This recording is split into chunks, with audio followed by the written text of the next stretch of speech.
Hello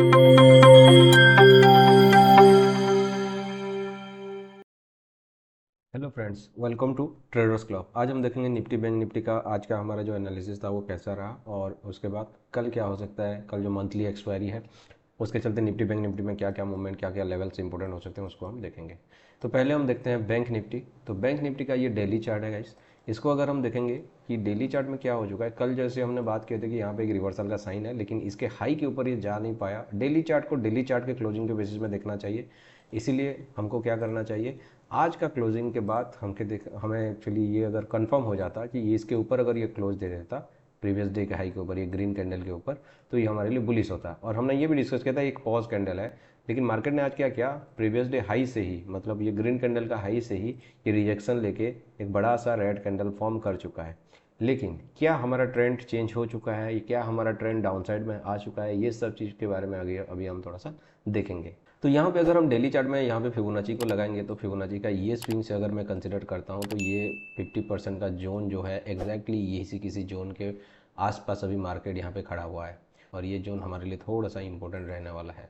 ठीक है, यहाँ पे थोड़ा सा मार्केट ऐसे रिट्रेस करे और फिर गिरे, हो सकता है ऐसे हो सकता है, या फिर डायरेक्टली भी गिर सकता है। लेकिन डायरेक्टली गिरना गिरेगा तो थोड़ा सा कॉन्फिडेंस कम रहेगा, थोड़ा सा ऐसे ऊपर तरफ कंसोलिडेट करके अगर गिरेगा तो और सही रहेगा। यहाँ पे अगर हम 15 मिनट का चार्ट देखेंगे तो 15 मिनट में बहुत सारे यहाँ पे लेवल्स हमें देखने के लिए मिलेंगे। जो इंपॉर्टेंट लेवल्स है, ये हमारा प्रीवियस डे लो है, और लगभग डे लो के आसपास निफ्टी बैंक निफ्टी बंद हुआ है, और यहाँ पे काफ़ी भर भर के सेलिंग हुआ है, फिर कॉन्फिडेंस बाद सेलिंग हुआ, फिर गया यहाँ पे थोड़ा सा बायर्स आ गए और फिर सेलिंग हो गया। कल हमने ये बात की थी कि अगर यहाँ पे मार्केट फ्लैट ओपन होता है तो हम थोड़ा सा मार्केट को ट्रेड करने ही पसंद नहीं करेंगे। हमने बोला था कि मार्केट अगर यहाँ पे कहीं पे फ्लैट ओपन होता है ऐसे करके, तो यहाँ पे एक बैड सिनेरियो रहेगा मेरे लिए, मेरा व्यू क्लियर नहीं हो पाएगा बोल के मैं बोला था, और इसीलिए मैं हाई क्वांटिटी में भी ट्रेड नहीं किया, छोटा सा क्वांटिटी में ट्रेड किया था।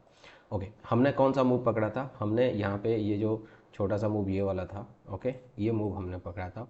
और मार्केट का स्टॉप लॉस जो था वो यहाँ पे देखिए सेम डे लो को यहाँ पे मार्केट ने ब्रेक किया यहाँ पे, और यहाँ पे मार्केट तुरंत ऊपर चला गया। फिर प्रीवियस डे हाई जो हमने कल ये लाइंस डाले थे यहीं पे ही सेलिंग हुआ, और यहाँ पे आप देख सकते हैं कितना बड़ा मूव हुआ। अब आते हैं, देखते हैं कि क्या क्या इंपॉर्टेंट लेवल्स हो सकते हैं। यहाँ पे अगर हम देखेंगे ये जो प्रीवियस डे हाई है ये थोड़ा सा इधर शिफ्ट हो जाएगा। ओके, उसके बाद ये प्रीवियस डे लो जो है यहाँ पे आ जाएगा। ओके, और यहाँ पे हमारा जो 500 का लेवल्स है, और उसके साथ साथ 46,000 का भी एक इम्पोर्टेंट लेवल मार्केट ने यहाँ पे तोड़ दिया है। जो साइकोलॉजिकल नंबर्स होता है वो इसको यहाँ पे ऑलरेडी मार्केट तोड़ चुका है। ओके, तो यहाँ पे 46,000 का एक इम्पोर्टेंट। अब यहाँ पे हम देखते हैं कि मार्केट का क्या कहाँ पे हमारा सेलर्स हैं, क्या क्या पे हमारा बायर्स हैं।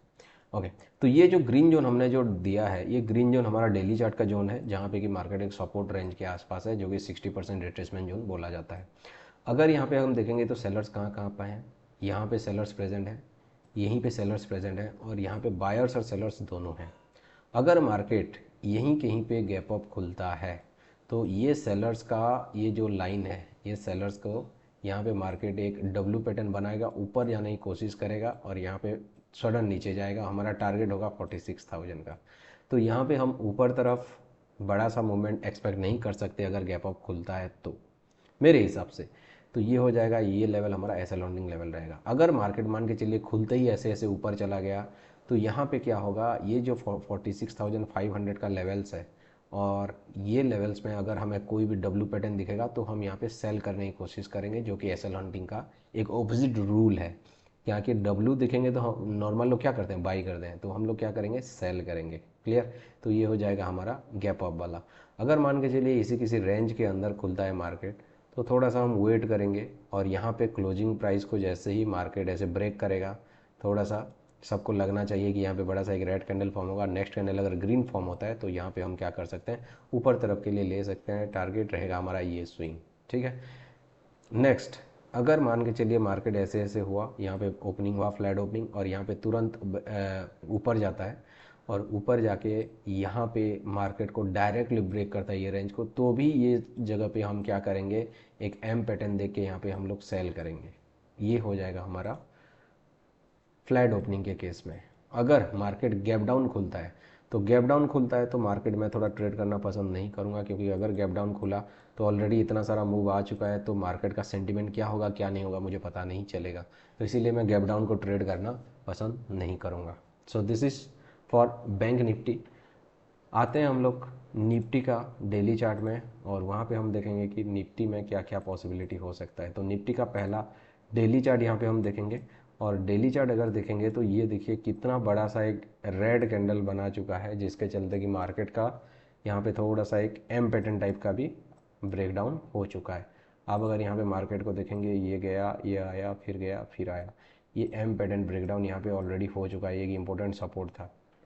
और दूसरे ओर से एक इम्पोर्टेंट ट्रेंड लाइन भी यहाँ से जा रहा है। ये ट्रेंड लाइन अगर हो सकता है मार्केट कल के डेट में ये ट्रेंड लाइन को भी टेस्ट कर सके, लेकिन ऐसा नहीं कि इसको तोड़ेगा तो एक साथ ऐसे तोड़ेगा। आइदर इसको तोड़ेगा तो थोड़ा सा रिटेस्ट करके फिर टूटेगा, या फिर इसको तोड़ने से पहले थोड़ा सा रिटेस्ट करके फिर गिरेगा मार्केट। तो इससे क्या हो जाएगा, जितना भी सेलर्स होंगे वो लोग एंट्री भी ले पाएंगे, और बायर्स का एसएल भी, बायर्स लोग अपना एसएल में भी निकल सकते हैं। तो हो सकता है मार्केट थोड़ा सा यहाँ पे इस टाइप का चीज़ें कर सके। तो यहाँ पे अगर हम एक ट्रेंड लाइन यहाँ पे देखेंगे तो ये हमारा ट्रेंड लाइन रहेगा इस हिसाब से। ओके, तो ये है हमारा ट्रेंड लाइन। ये ट्रेंड लाइन जब टूटेगा तो हमारा नेक्स्ट टारगेट हो जाएगा ये वाला 21,550 के आसपास, ये हमारा टारगेट होगा नेक्स्ट वाला as per daily chart. Okay, तो यहाँ पे एक बड़ा सा बियरिश एनगल्फिंग कैंडल हो गया है। कल का बुलिश था, आज का बियरिश है। ओके, और प्रीवियस डे हाई के ऊपर देखिए डेली चार्ट हम देख रहे हैं, तो डेली चार्ट के क्लोजिंग के बाद ही हमें व्यू बनाना चाहिए। कल हमारा सेंटीमेंट ये था कि पॉजिटिव हो सकता है, पॉजिटिव होगा नहीं था, पॉजिटिव हो सकता है। ओके, और इसका डे हाई के ऊपर जा नहीं पाया मार्केट, और इसी से मार्केट गिरा। तो यहाँ पे अगर हम देखेंगे मार्केट ने क्या किया है 15 मिनट के चार्ट में, प्रीवियस डे का जो हाई था वही हाई से मार्केट क्या हुआ है, सेल ऑफ हुआ है, और यहाँ पे एक अच्छा खासा आपको प्रॉफिट आज दिख सकता था। तो मार्केट क्या हुआ है, ऐसा नहीं कि सडन गिरा है, ऊपर गया है फिर गिरा है, फिर गिरा है, फिर गिरा है। तो यहाँ पे क्या है, जो सेलर्स लोग हैं वो भर भर के एंट्री लिए हैं। ओके, तो यहाँ पे देखते हैं कि एसएल हंटिंग का क्या सेटअप हो सकता है हमारे लिए। तो एसएल हंटिंग के लिए हम 5 मिनट्स के चार्ट में जाएंगे, और 5 मिनट्स के चार्ट में जब हम यहाँ पे देखेंगे तो मार्केट में सेलर्स एग्जैक्टली वही पोजीशन में है जहाँ आज भी थे, और इसमें से डे लो ये हो जाएगा, और ये हमारा हो जाएगा क्लोजिंग प्राइस। ओके, तो क्लोजिंग प्राइस और डे लो क्या है, लगभग सेम है, आसपास है। तो यहाँ पे हमें एक बड़ा सा रेंज मिल चुका है। ओके, और यहाँ पे आप सिंपल सा प्राइस एक्शन भी देख सकते हैं, यहाँ पे मार्केट ने क्या किया है, आपका एक सिंपल सा ट्रेंड लाइन को भी ब्रेक किया है। ये ट्रेंड लाइन जब ब्रेक किया तो यहाँ पे आपका एसएल होता है, और यहाँ पे आपका ब्रेकडाउन हो चुका है मार्केट। नो डाउट यहाँ पे मार्केट का अगर हम देखेंगे, यहाँ पे एक सपोर्ट टाइप का है, यहाँ से ही मार्केट अच्छे से घुमा था ऊपर, और इसको अगर ब्रेक करता है मार्केट तो यहाँ पे एक इम्पोर्टेंट जोन हमारा ब्रेक हो जाएगा। क्लियर। अब देखते हैं कि यहाँ पे एसएल हंटिंग क्या क्या काम कर सकता है। पहला चीज़ कि जितना भी सेलर्स है, कहाँ कहाँ पे सेलर्स हैं, यहाँ पे फ्रेश सेलर्स बैठे हुए हैं, ये जोन में भी सेलर्स बैठे हुए हैं, यहाँ पे बायर्स और सेलर्स दोनों हैं। अगर मार्केट इसी किसी के बीच में अगर ओपन होता है, और यहाँ पे ओपन होते ही ऊपर ऊपर जाने लगता है, तो ये जोन से रेजिस्टेंस लेके मार्केट डाउन हो सकता है।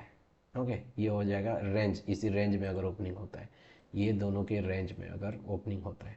अगर मार्केट यहीं कहीं पे ओपन होके नीचे नीचे आता है तो ये सपोर्ट, ये जो सपोर्ट है इसको ब्रेक करने की कोशिश करेगा, सबको यहाँ पे एम पैटर्न दिखेगा, और वहीं पे मार्केट फिर आ जाएगा, और ये हमारा टारगेट हो जाएगा। अगर मार्केट बहुत टाइम तक यहाँ पे कंसोलिडेट करता है, और कंसोलिडेशन करने के बाद इसको ब्रेक करता है, तो यहाँ पे हम बाय पोजीशन बनाएंगे। सेम सिनेरियो अगर हो कि ऊपर तरफ अगर ब्रेक करता है, सबको लगेगा कि ये ब्रेकआउट होने वाला है, तो हम डाउन के लिए पोजीशन बनाएंगे। ये हो जाएगा हमारा रेंज ओपनिंग वाला केस। अगर ये जोन से लेके ये जोन के बीच में कहीं पे मार्केट ओपन होता है, तो ये सीधा सीधा ओपन होकर प्रीवियस डे हाई तक भी अगर चला जाता है, जो कि थोड़ा सा मुझे पॉसिबल नहीं लग रहा है, क्योंकि 200-250 पॉइंट यहाँ पे निफ्टी गिरा है। तो यहाँ पे क्या हो जाएगा, मार्केट एकदम नेक्स्ट डे भी से रिकवरी बहुत कम टाइम करता है लेकिन बहुत कम टाइम करता है।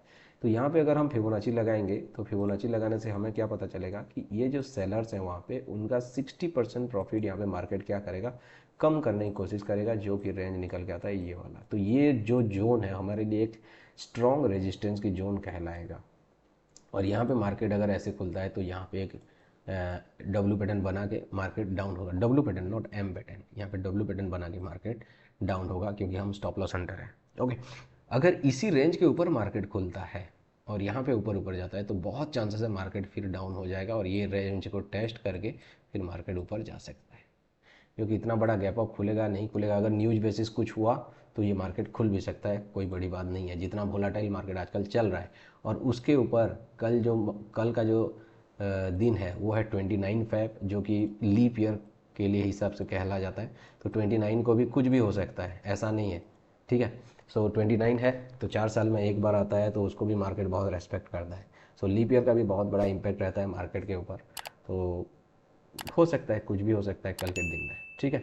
तो मार्केट अगर गैप अप खुला तो ये जोन के ऊपर, 50-60% जोन के अगर ऊपर अगर खुला तो मार्केट यहाँ पे अच्छा खासा ऊपर जा सकता है, यहाँ पे स्टॉप लॉस हंटिंग करके। अगर मार्केट यहीं कहीं पे खुल के अगर ऊपर जाता है तो ये रेजिस्टेंस जोन फेस करेगा। अगर यहाँ पे खुल के मार्केट ऊपर जाता है तो ये प्रीवियस डे हाई से यहाँ पे डब्ल्यू पैटर्न हम देखेंगे और एक बड़ा सा मूव हमें देखने के लिए मिल सकता है। तो ये सब चीज़ पॉसिबल है कल निफ्टी में। So thank you very much guys, keep supporting and keep subscribing traders club. Thank you very much.